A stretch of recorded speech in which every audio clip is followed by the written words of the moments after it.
With the FDA reporting shortages of more than a dozen cancer drugs across the country, and it is forcing doctors to make difficult decisions about how they treat their patients. Scripps News correspondent Stephanie Sandoval explains what it all means for cancer patients and the efforts to prevent future shortages. These shortages have been going on for several weeks now. Doctors started hearing about the drug shortages back in early April. Drug shortages aren't anything new and can have detrimental outcomes. There are talks, though, at the federal level on how to prevent drug shortages from happening. Key chemotherapy drugs are under shortage. The list has grown to 14, according to the FDA, and doctors are sounding the alarm. These are life-threatening shortages. Some hospitals are completely out. Dr. Eleonora Toplinsky, an oncologist based out of New Jersey, treats women with breast and gynecologic cancer. One of the drugs in short supply is called carboplatin, often used to treat breast cancer, as well as ovarian cancer, uterine cancer, and lung cancer. She says she's fortunate that her hospital still has the drug, but she worries it might not last. Some hospitals are having to ration their supply and delay treatment for some patients, which could be life-threatening.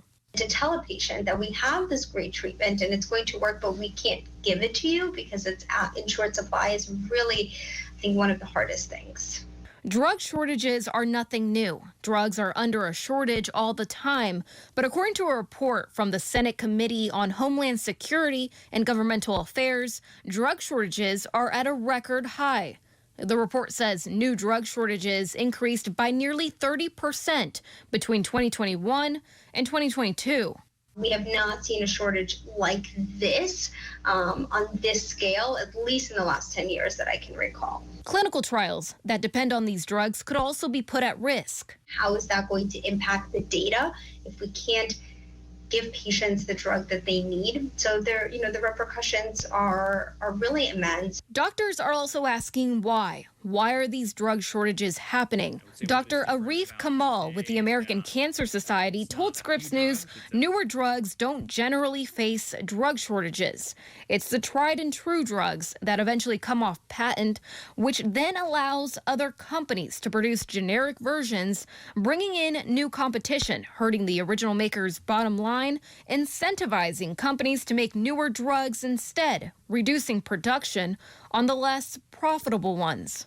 What is not clear is as a drug comes off patent, what is the strategy to ensure that there's a continued uninterrupted supply chain of drug that aligns with the economic incentives that a manufacturer would need to ensure that exists? That'll require action from Congress. Angels for Change, an advocacy group whose mission is to end drug shortages, gave testimony in a hearing last month before the House Energy and Commerce Committee. During the hearing, Laura Bray, the organization's founder, said transparency is needed to prevent drug shortages from happening.